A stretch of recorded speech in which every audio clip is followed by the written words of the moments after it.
Nothing can be more frustrating when you sit down to watch one of your favorite programs on MLB.TV app and you run into issues streaming it. Well, in today's tech video, I'm going to show you how to fix MLB.TV if it isn't working on your Panasonic TV.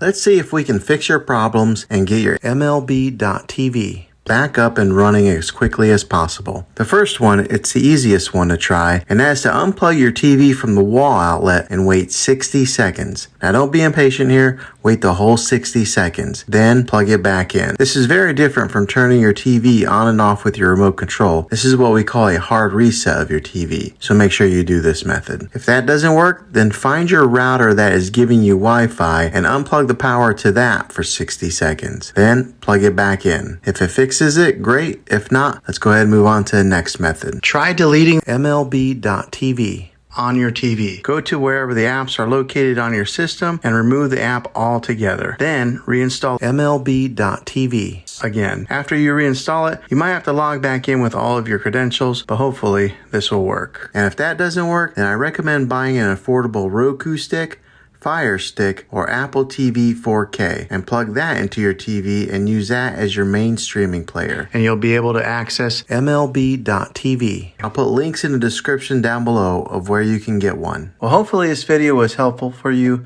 If it was, go ahead and click a thumbs up on it. Go ahead and subscribe to my channel. I make tech videos all the time, and I would love to have you back in the next one. Take care.